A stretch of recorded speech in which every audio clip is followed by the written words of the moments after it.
Bismillahirrahmanirrahim. Alhamdulillah Rabbil Alameen. Assalatu wassalamu ala Rasulillahi sallallahu alayhi wa sallam. Ahlan wa sahlan bikum. Assalamu alaikum. Rahmatullahi wa barakatuh. Fati fi din. Salamu ala mani tabahuda Kwani Fati fi Afrika, Europa, America, Kuli Makan. To my full-bed community, Andrama and Jambe. Masalam. Mahaban Jamwali. Okay, my brothers and sisters, today I'm going to have a special edition talking about the Council of 40 and the Frontier Patrol that I've been talking about here for the last week. But I'm going to get into factors to get you to understand about the metaphysical nature of this, the Sahara and the Savannah, and in the greater Sahel. And here I'm going to have depictions. I will talk, I will read only a little bit of my statement, and then I'll go through these depictions so you have a better understanding. I am 100% certain that we have these frontier patrols. This will put an end to the Muharaba, which you understand. I've been using this term. I don't want to call these guys bandits anymore, kidnappers, because under Islamic law, we know them to be Muharaba. So that's the term I will use. And we know the Muharaba have been active since the 1400s, but we've always maintained them. We've always conquered them, and then they come back another year, another century. And now we have a full-fledged insurgency from Muharaba. And we'll get into that again, but I'm going to show you pictures. So as you see this beautiful depiction here of the Sahara Desert, this is how massive, if you really think about it, is bigger than the United States. It's probably about 2.5 times bigger than the United States. You think about how massive it is. And all the thousands of years of the trekking going back and forth from east to west, from ancient Egypt, we know as Tamari or Kempt, all the way down to, all the way across to Morocco, and all the way down to this coastal states of West Africa and so forth, and into Central Africa, and all the way down to South Africa. But you see this beautiful depiction here of how important the Sahara is. It's its own world and destinations. And we look at this as, again, a metaphysical wonderment because it has anomalies. As you heard me say many times, the Sufi belief as well is that the Sahara is tied in to the cosmos, because the cosmos is full of anomalies. Anomalies means that there's a lot of different occurrences and a lot of physical attributes and other mysterious, mystical things that happen that sometimes we can't explain. The same thing in the Sahara. You'll see lights appear out of nowhere. You'll find many times oases that should not be there, but they're there. We're not talking about illusions. So these are some of the issues that we talk about, the metaphysical nature of the Sahara. It is those who've been to the Sahara, like I have. It is 2 years in a row I make treks there, with my wife, and it's just a place that is full of wonderment. And it seemed like my ancestral knowledge began to kick in the minute I got to the desert. And there was another thing I saw. And I remember very vividly about this. And at first I was kind of scared, but then in some ways I wasn't. I kind of accepted it. When we stayed in this one, it was a sand dune, and then we went down in the sand dune. And we stayed there. Me and my wife stayed there. And when we woke up, I remember there was tracks of these. They're not lizards, but I forgot the name they call them. But I had found their tracks. The tracks they had actually circled around my place where I was sleeping. They circled around me. I remember this very well. And they circled around me a lot. And then they went back up across the sand dune and whatnot. When I woke up in the morning, I saw the tracks of these they're like lizards in a way, but I forgot the name of what we call them. But I thought that was very interesting. It's like they're welcoming me back to the Sahara. I mean, the way I look at it now, it's like they welcome me back to the Sahara, where my ancestral fathers was there. So as we look at this, you see this beautiful map. I'll start to get going on this now, and I'll read my open statement, then I'll get into the pictures and so forth to get you to understand why this is important, brothers and sisters. I'm leading you to something, because in order to understand the Muharaba that's there in northern Nigeria, you have to understand the Sahara, because the Sahara is actually now wounded because these individuals of the Muharaba, as you heard me talk about the other day, they are going into Sahara and they're using the Sahara to hide and to re-up on weapons and so forth. The human traffickers also go into the Sahara to hide. So the Sahara does not like them, as you understand what I said. And I showed you how even the insects that in this region, there's an ecosystem that is under divine favor. Everybody makes dhikr Allah. When these individuals, Muharaba, the kidnappers and drug traffickers come to this region, they give you a message if you understand the Sahara, and we'll get into that. And as the people begin to look at them, they'll know something's going on. This is those who are in tune to the Sahara. So anyway, we'll get more into this, and I welcome you again.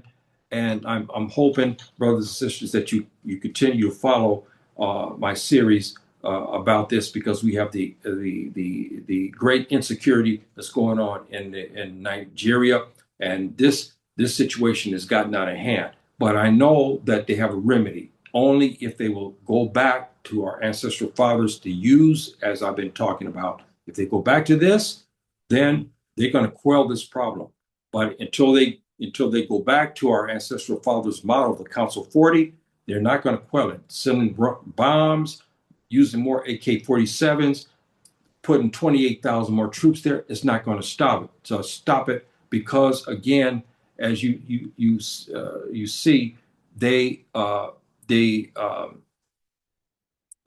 using the Sahara and part of this Sahara as a way of hiding. And when you get into the transition area right here, where it says, you see here, the Sahel transition zone, this is a quasi, you have some force, and then suddenly you go further north, then the Sahara begins.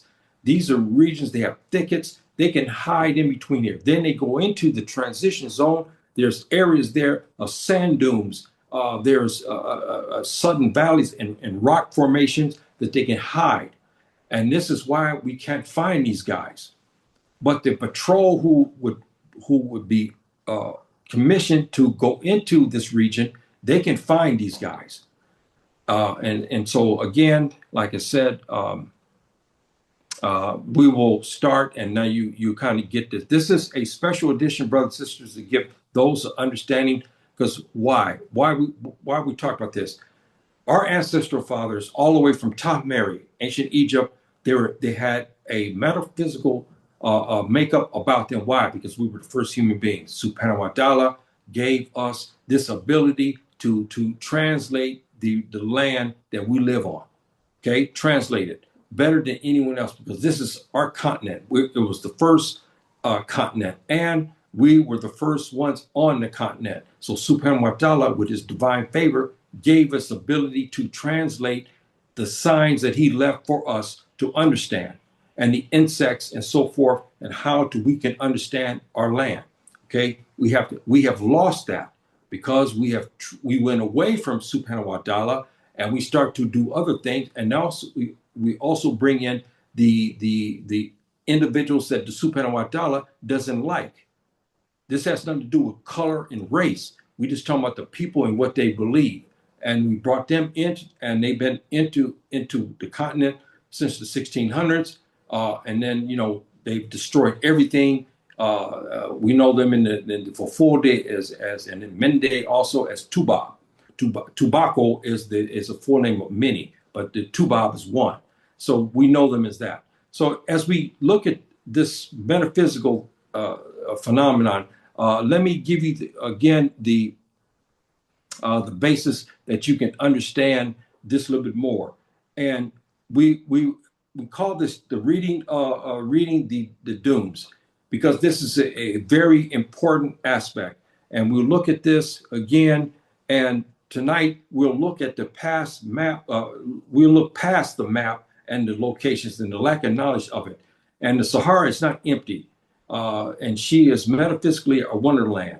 She speaks through distant, through the wind, through movement, through the signs, and through untrained observers. The Sahara appears vacant, endless dooms, endless horizons, endless silence. But those who know her, the Sahara is alive with information. The caravans cross. You think about the caravans, brothers and sisters, for thousands of years. The caravans crossing the west, the dust, a plume on the horizon, wind behaving where where it should not be. All these anomalies, the faint tracks on the face of the dunes.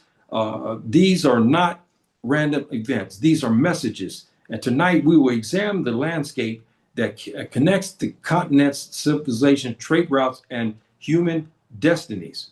A corridor extending from the Atlantic Ocean to the Red Sea. That's how massive this region is. It's 2.5 times bigger than the United States.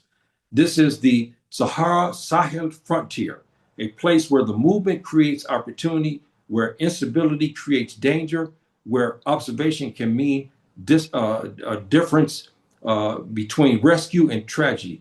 My wife and I matter of fact, we were just discussing this about people dying in the Sahara. They die of fright. Many times not because of food and water. They die of fright. They get misorientated. As you know, the Sahara can be this way because you can't use a compass, and you have genetic drifts, not genetic drifts. You have a geographical drifts.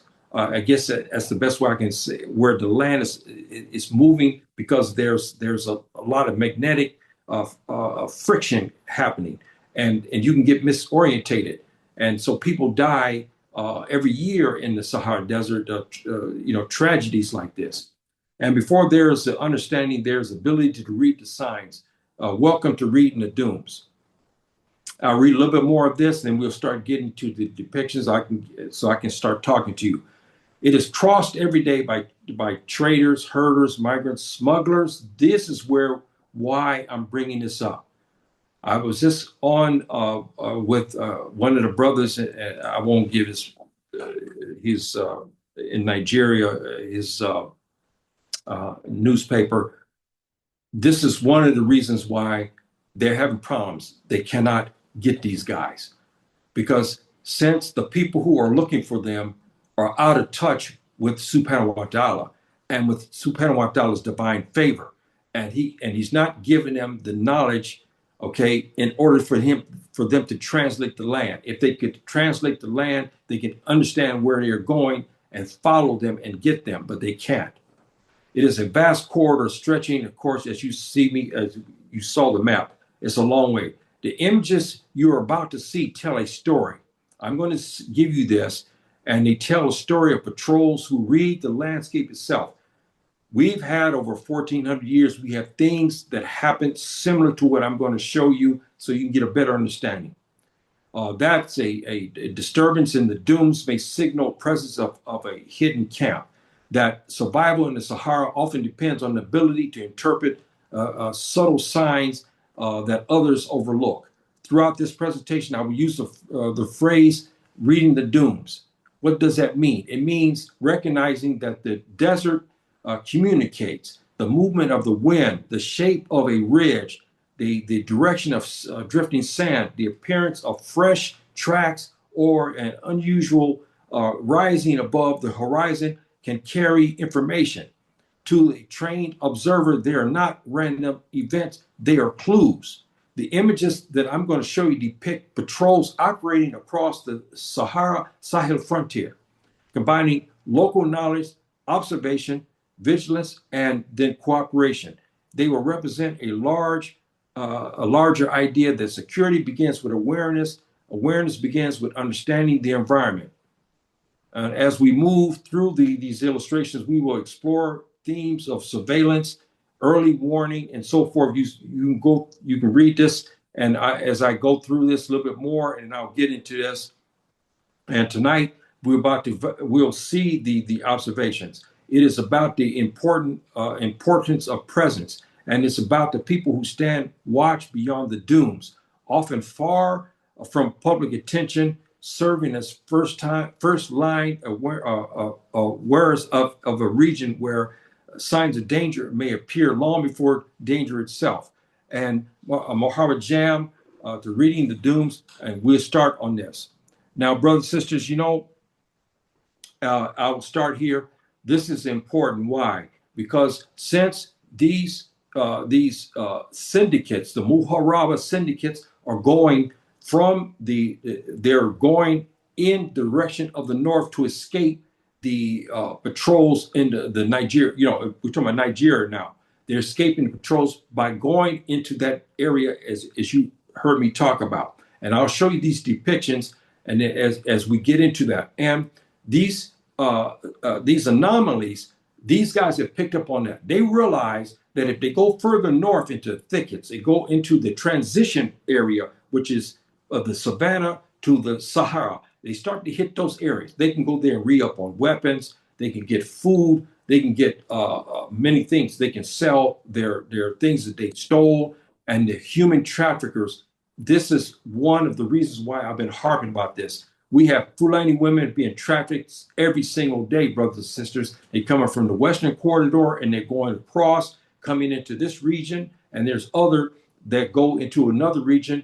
They go from the Eastern Corridor into Algeria range and so forth and so on. And then our sisters are sold as cattle, like you go buy a dog or a cat or some from a side of beef and so forth and so on. This is why I've been talking about this, because they need to put a clamp on this. We have generations being lost. We have people trafficking our women, and nobody is stopping these guys. Okay, nobody's trafficking. They're trafficking our sisters, and nobody's stopping them. Now I'm doing my part. I pray on this all the time. I want this thing to stop, and the only way it can stop, we have to go back to our ancestral fathers' way of doing things, and then we can put into these muharaba. And the Prophet, alayhi salatu wasalam, and the Nabi, alayhi salatu wasalam, he had a prescription for these muharaba, and it's harsh. There was no negotiation. There was no, okay, we'll see, and this, and no. The muharaba are dealt with in a final action, period. Some you may be able to take to the Qadi, yes. Others, you may not be able to take them to the Qadi, and you liquidate them in the regions where they're at. And that's another matter altogether. So we'll get started on these depictions, and then we'll look at this, and then we'll go from there as we go through this, brothers and sisters. I'm hoping that you stay with me on this, and then we you can get a better picture of this. Here we got the reading of the signs, and this is a depiction of how this is a Sanhaja, how they are looking at this, and so forth. And I wanted to get something here. I don't have it here. Let me get to it. I'm trying to find it. I don't know where it's at.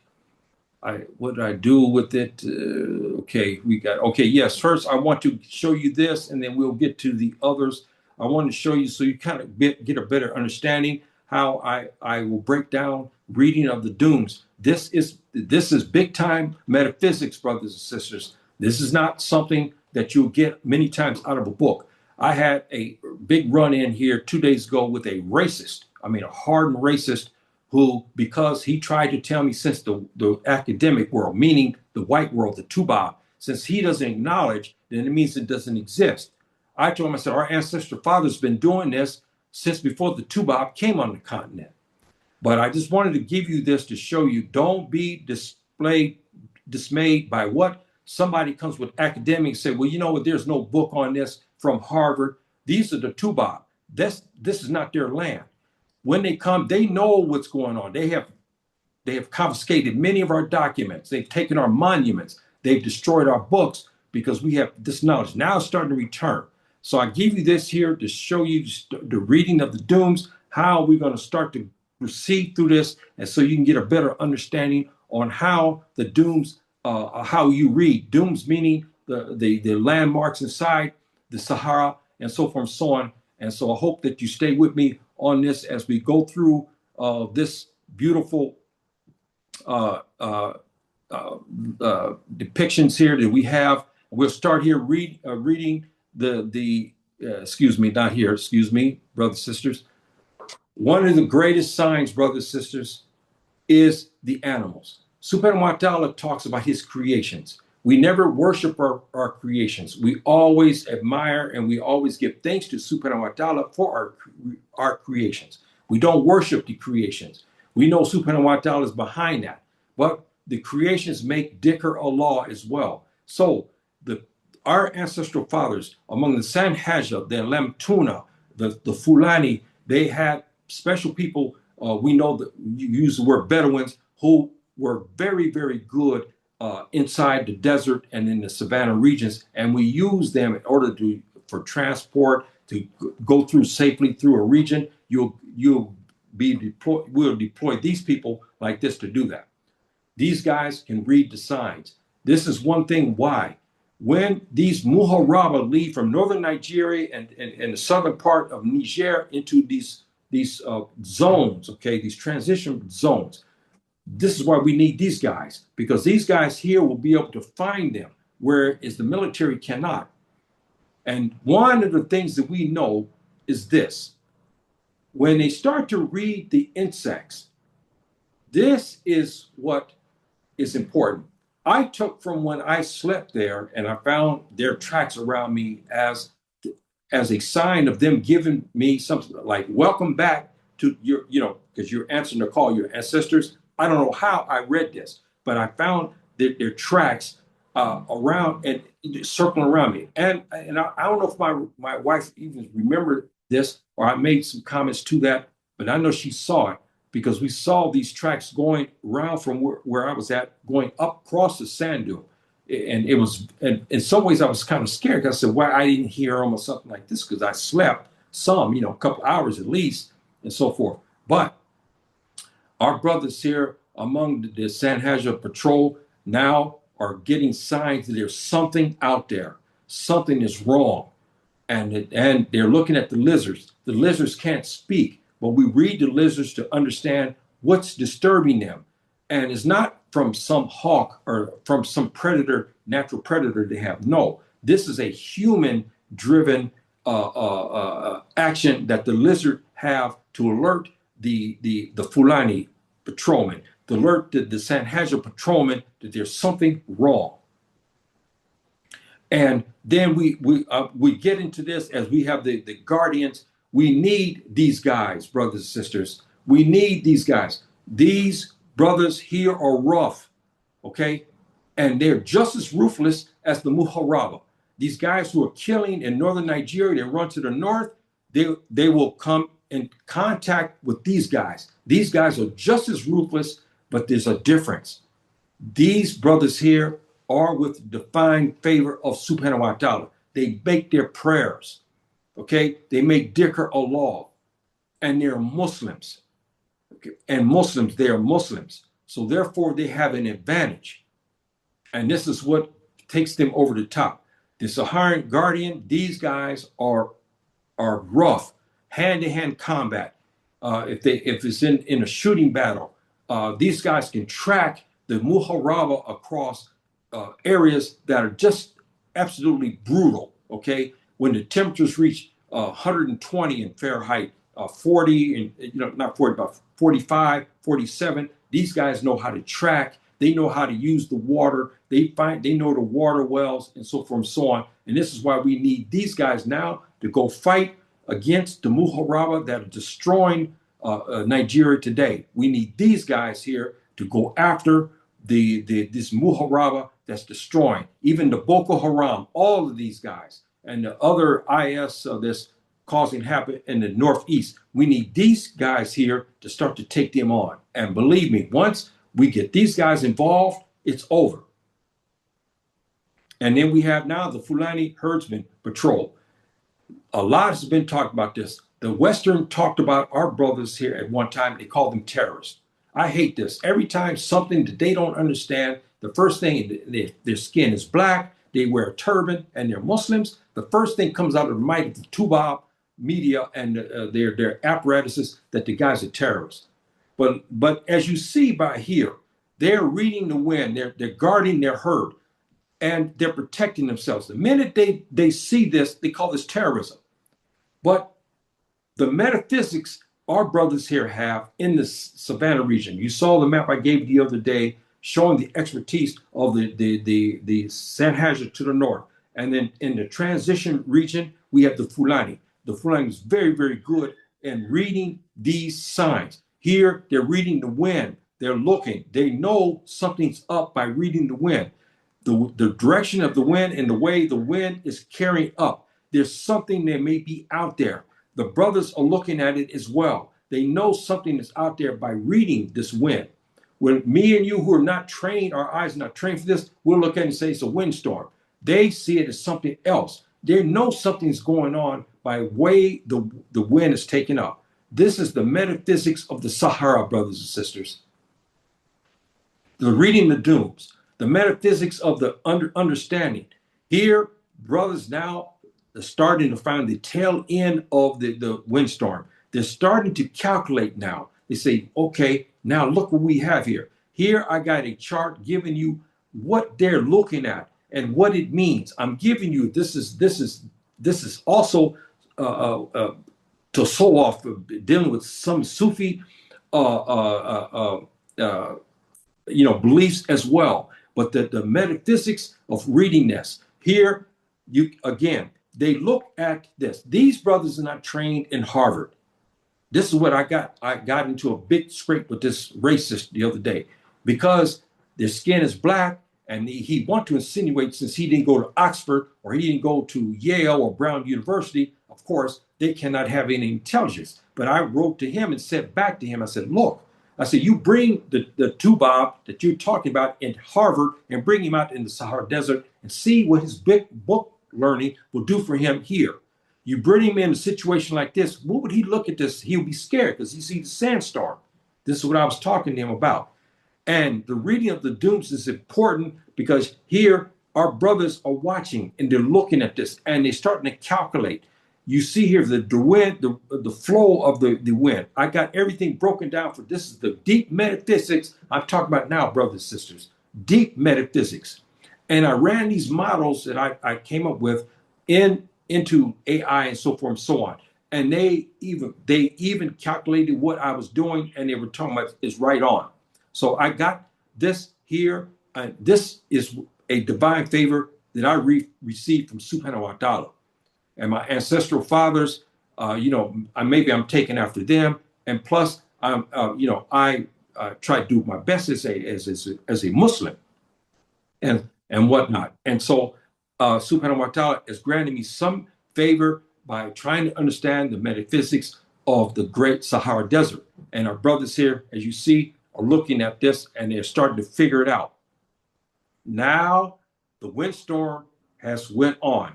Part of the windstorm was because a Muharaba camp came in with their trucks. Here they have captured women. Here they have cattle. They have stolen arms, and they parked in between sand dunes. That's why, brothers and sisters, the military in Niger, the military in Nigeria, they cannot find these guys because of they're using the terrain to do it. But from the first picture, our Sanhaja brothers saw the lizards.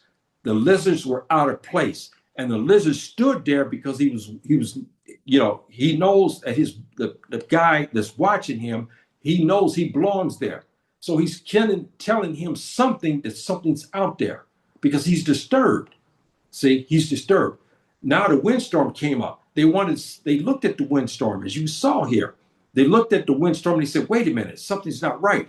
This windstorm is going over the dunes, but it's going in a certain direction and it's not right. The brother is pointing. He knows there's something there. He knows there's something there. Now they come across and they found it. A Muharaba camp. There we have trafficked women. We have traffic of where they stolen the Fulani, our cattle. We're the most disaffected by the banditry, the Muharaba in northern Nigeria. They steal our cattle. They take our women. All across the Sahel, they're taking our women. The eastern and the western and the eastern corridor, they're taking our sisters. And we're suffering for this. Now they came across the camp. Now they discovered the camp, brothers and sisters. Now they understand why the lizard was acting the way it was. Now they found the storm, as you've seen. Now they found the camp.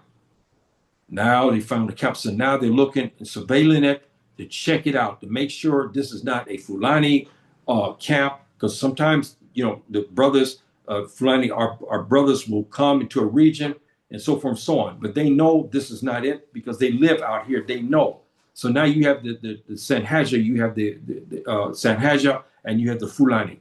And now they're looking at this and they're weighing the options. And I got the breakdown for you, how they make an assessment. And you see here the interpretations. They look at the landscape and so forth.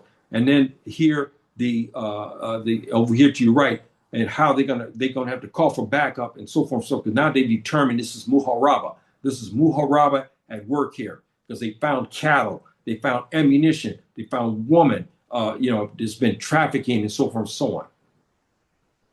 And so now they found the other part of the camp, which is big. This is a massive Muharaba syndicate where they are trafficking cattle. This is why many times when they take our cattle, they'll take 100, 200, sometimes even 1,000 of our cattle and disappear. They don't go and sit in Kano and wait, okay? They're not sitting more or less in Kaduna or the plateau. They're not taking most of their herd down south. They go to the north because that's where the money is.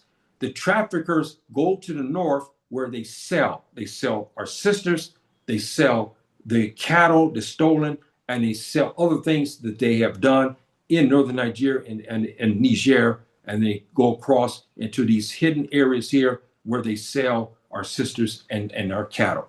Now the brothers found a large encampment. Now the commander is now talking to bring reinforcements to the region to come to help them. And as they're looking, reading the dooms again, they're looking and seeing the advantage. They're looking at how things are. Now they see another sandstorm coming. There's another sign. Either that means there's more of the Muharaba that's arriving, okay? So now they're on the other outskirts. This is a big Muharaba operation. So they see the wind as you see here. So they're assuming there are more Muharaba coming, or they're in another area there where they separated some. They're making a determination of that as they see the situation at hand. Now they got again, they're reading the wind. And as in metaphysics of the Sahara, the wind actually speaks and we listen. This is a proverb, also the Fulani proverb. The wind speaks and we listen. The wind tells us something that's about that. Subhanahu wa ta'ala is angry or whatever the manifestation that you may feel out of that. But if you're in tune with the Sahara and the Savannah region, the wind speaks. So you know that and you listen to it. This is, again, metaphysics. Here, how the metaphysics work, you look at the bottom here, the wind direction, the sand flow. All of this is where there's likely a camp or a bivouac that's, that could be adjacent, or they'd be arriving Muharaba to join their cohorts in their big camp. And this is, again, another indication how this patrol, why we need this patrol. We never should lose sight of this. We need this patrol now to fight the modern Muharaba that's destroying northern Nigeria and in Nigeria in particular. We need these guys to be reinstated again, to go back to patrolling the Sahara and the Savannah region and so forth. And so we can put an end to this Muharaba and what they're doing.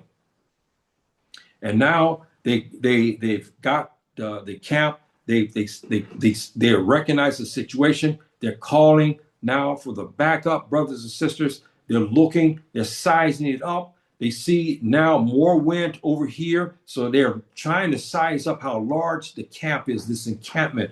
And what these Muharaba done in this situation, which is smart, they broke up their camps so that way they'll be separated, but be less detected. Because if the camp is massive, as we know it is, it'll give more signs. Because the Muharaba realize there are the guardians, the patrolmen who patrol the frontier when it comes to that. So they have to be very clever in disguising themselves. They got to be very clever. And as you see here, so they broke up some of their camps so that way they will be kind of more undetectable. And here I gave you a situation, how the situation report should read. And again, explaining what they have done here to your left. You can read the chart here, how they are surmised. This is deep metaphysics, brothers and sisters. Okay? You're not going to find this. And don't let the Tubab, racist Tubab, genocidal racist Tubab, tell you that because he don't understand it, that it's fictional. Okay? Our ancestral fathers have been doing this since at least the 1400s. They've been doing this, recognizing the Sahara Desert well before the Tubab came in the region. So don't let somebody tell you, well, there's no book on this metaphysics of the Sahara, so therefore it can't be, as though we need the Tubab to verify this. Our brothers were Black Africans and they were Muslims. They understood this region.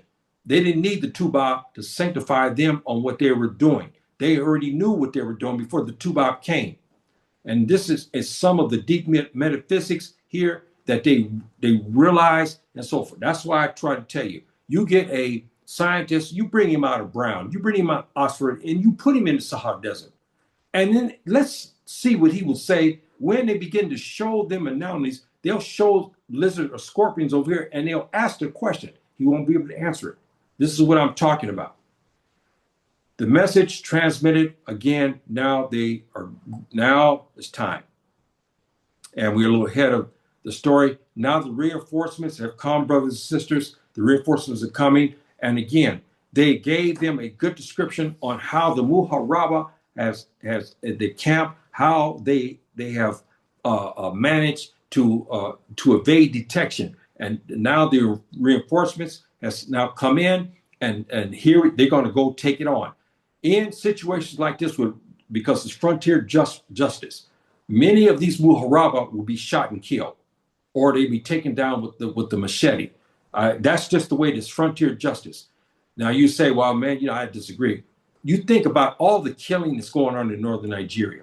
You think about that right now. How many they've kidnapped, how many women and children they've killed. Think about this. And the ruthlessness of their kidnapping syndicates and so forth. Now they come to the desert. They meet their end. They used a sword in northern Nigeria. Now they're going to meet their end when they come to the frontier, because these brothers here will take them out. They will take them out. Those who are lucky to be arrested will be given to the Sharia court. Now, that's another situation. There's no way that our brothers here will take them to any of the state courts in the coastal West Africa, because they will not get justice. They can be bought off. Many of the security personnel may be the guys who are also involved in the Muharaba syndicates. They gave them protection. They go and turn them over to the state courts in Abuja. They may not get the justice. They may be released. We will send them to the Sharia courts. We'll have special Sharia courts where we can take these Muharaba, where they can be judged. And this is the only way we can stop this, because now we can't trust anybody to the south, because the corruption is great. Just the other day, I read another article where they have military who were giving information to the Muharaba.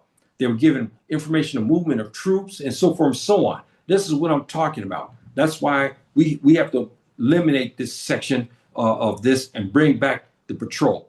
And as you see here, the reinforcements have come. And here now the justice has happened. This is what we need more of, brothers and sisters. Right now, our women are being trafficked, our children are being trafficked, and we have no clues on trying to find these guys. They're going deeper to the Sahara, and many of our Fulani families will never see their daughters and their sisters and their wives again. They will never see them again because there's not a good apparatus to deal with this. But we go back to the Council of 40 who will be overall oversight over the patrol. And we'll have these guys out here and they're ruthless. Okay? So the sword that they put to our brothers and sisters there in northern Nigeria, now they're going to deal with people who are now commissioned to take them on. And they will take them on. See, this is what we need. Here we have the aftermath of reading the metaphysics of the Sahara Desert, the wonderment of the Sahara Desert, reading all these signs. Now they're fruits of their labor. The divine favor Subhanahu wa ta'ala gave them. They found the camp and now they rescue our sisters and our young daughters and so forth. As you can see here, the happiness that and our sisters are still very traumatized because they were trapped, being trafficked and so forth. Some have already been ravished. As you see here, we talked about here the horror that they endured. This is why we need this patrol, brothers and sisters. We have to have this patrol back. Our sisters endured a lot. And this is why this patrol, I'm going to pray for it. I'm hoping, I'm starting to get this out to those of concern and northern Nigeria and to media, so that way they can press upon our brothers to get going on this. We can start to get this going. The military can never stop this. They will never be involved. Many of the military and security will be paid off. The Muharaba, they have money. They have donors. They'll give them a lot of money. They'll turn around and they traffic our sisters that you see here on the left. And this is a beautiful scene here, brothers and sisters, showing the operation, what happened, operation outcome. You see what has happened. The traffickers are captured. Our sisters are saved and so forth. And now they have hope that there's something, there's justice in this world. We watch, we hear, we react, we protect, and we restore. This is the motto of the Sanhaja Fulani Patrol. You see, we watch, we hear, we read, and we react, we protect, and we restore. This is the message that we want to get out, so that way we get this patrol established. The message to the allies is, again, as you see here to your right, talking about what we stand for and so forth and so on. And this is a beautiful situation, brothers and sisters, that ended good. But 99.9% of the trafficking is going on now in the Sahel. Nobody's capturing these guys. Our women are gone. They are taking loads of plethora of Fulani women, young, beautiful Fulani girls. They're taking them, brothers and sisters, and we have nobody stopping these guys. Okay? Now it's time for somebody to do. You can rest assured, if they were trafficking Tubab women, do you think they allow that? No. But since these are Fulani girls and women, then everybody say, okay, well, hey, it's okay. But sometimes they go after the other women too. They'll get Igbo, they'll get Yoruba, they'll take some of them as well. It's not only the Fulani, but the Fulani are majority. Why? Because they get a high price for a Fulani woman across in their market, in their human trafficking. They get high price for them. So that's why they try to take the Fulani woman, for their beauty and their grace and so forth. They command a high price. But this here ended up very well. Our brothers rescued them. They took the traffickers, and now you see they'll be brought to justice. These guys were saved, meaning that they weren't killed.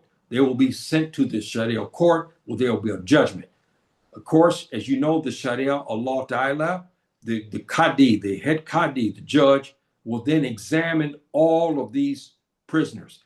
We would have to ask before judgment can be rendered. We're not the state courts. Okay, we're not the Tubab courts.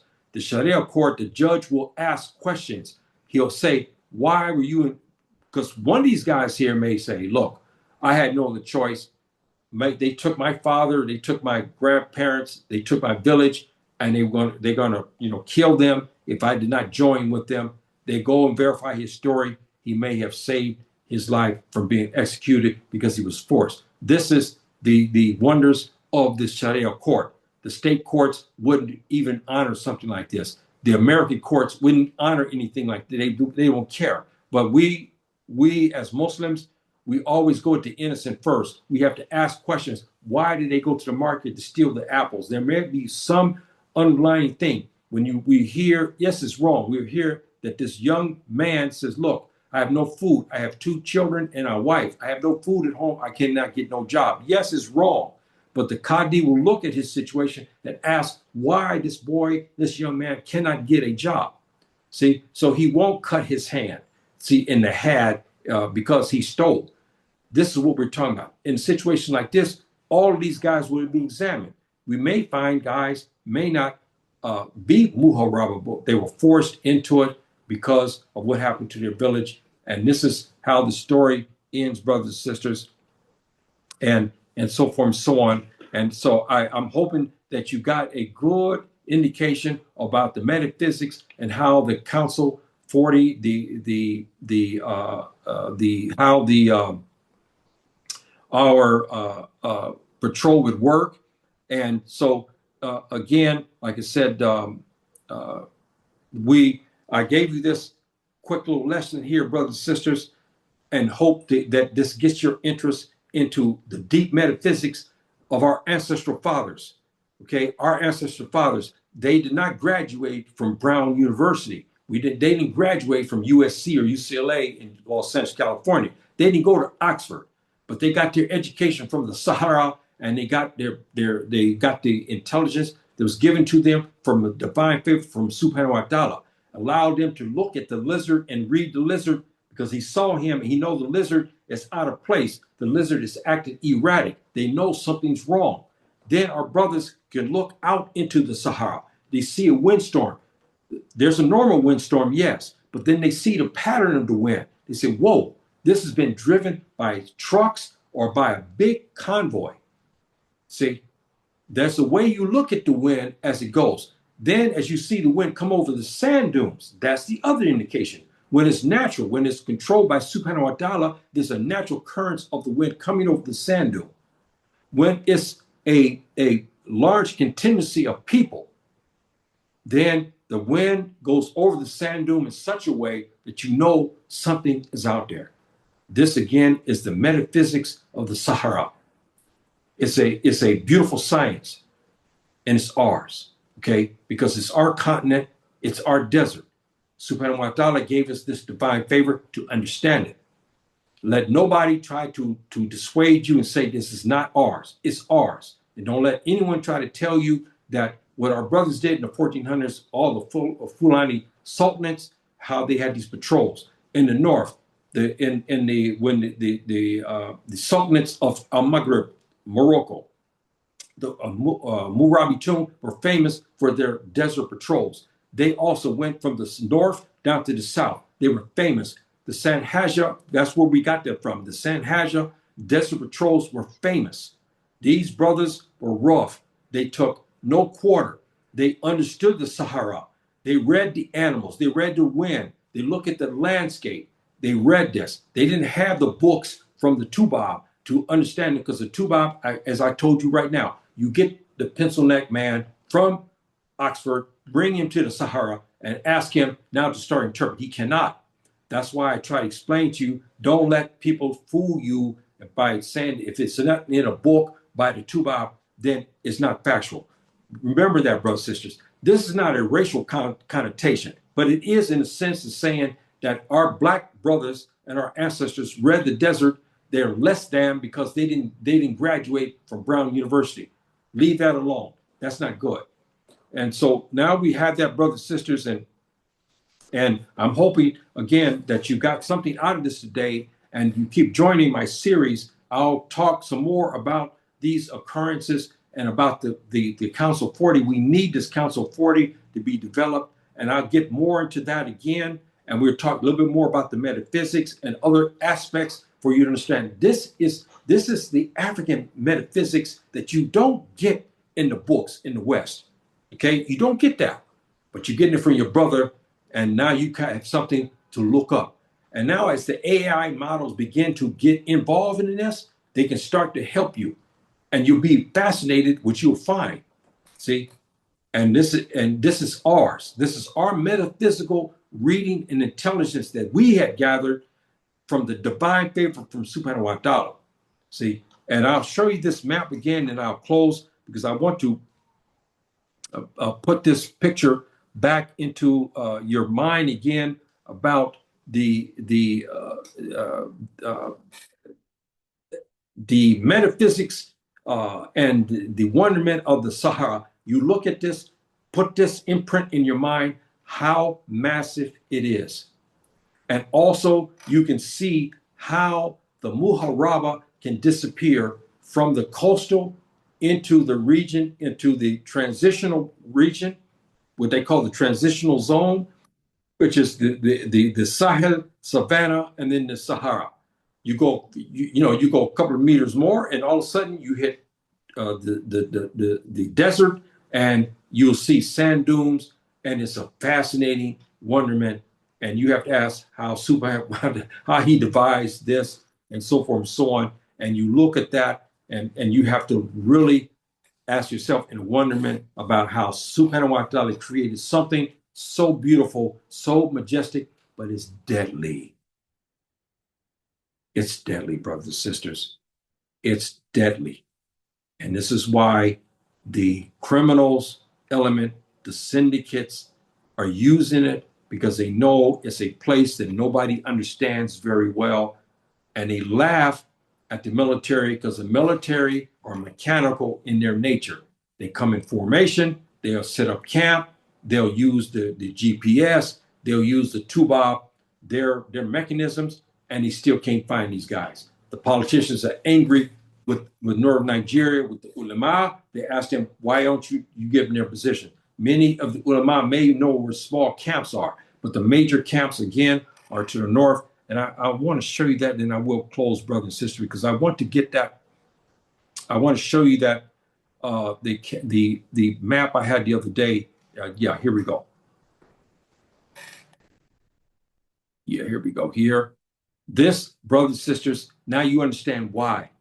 See, this here gives you the understanding on they're leaving northern Nigeria. They go into the transition regions where it's very difficult to detect people.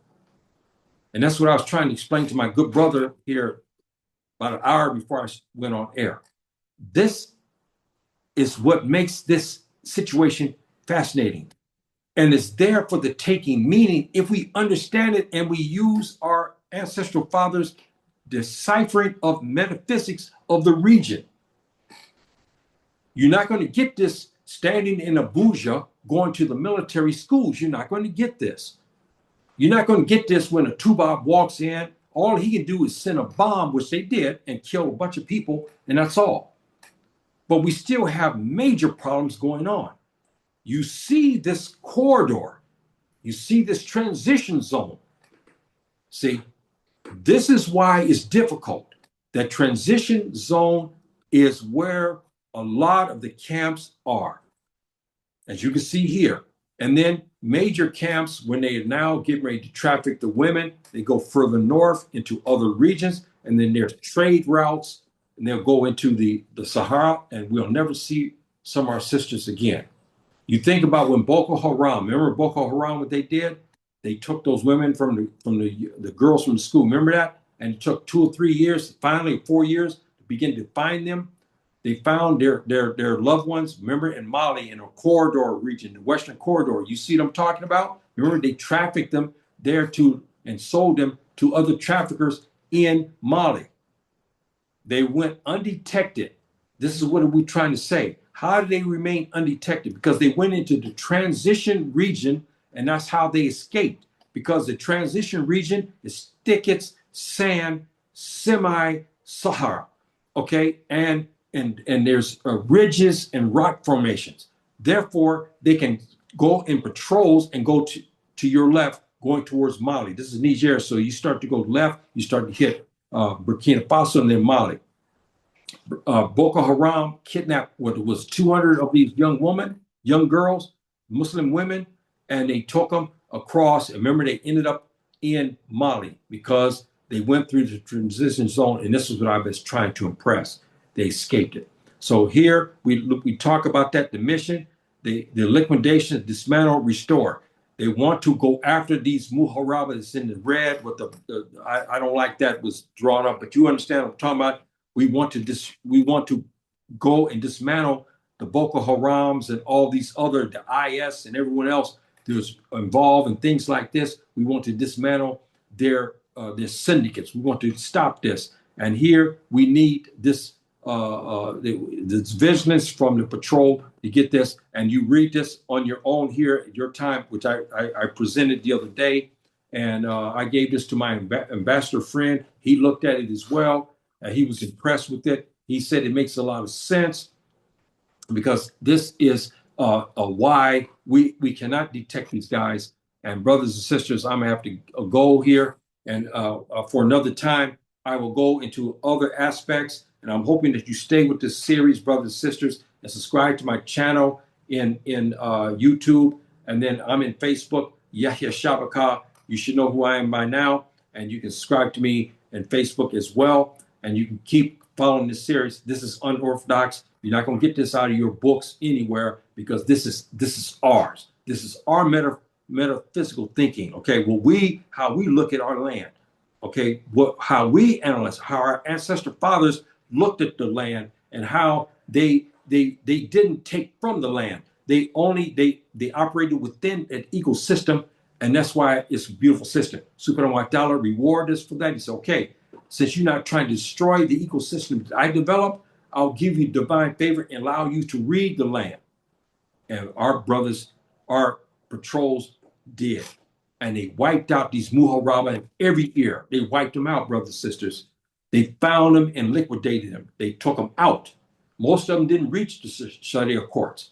They got to them and they eliminated them out there, way out in the Sahara Desert or in the transition region. They found them, and a gun battle might happen or a sword fight occurred. They killed everybody in it.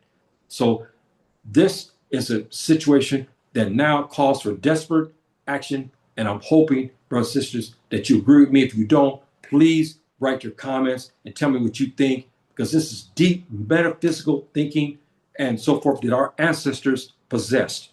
And I'm talking to you and giving this to you now, and I'm hoping that this wonderment hits you as well, and you can start to do your meditation. Ask Subhanahu wa ta'ala to give you knowledge about this, what I'm talking about, and do your research, stuff that you can find about this, and do your research on this. Till the next time, brothers and sisters, Assalamu alaikum, rahmatullahi wa barakatuh, Anzarama.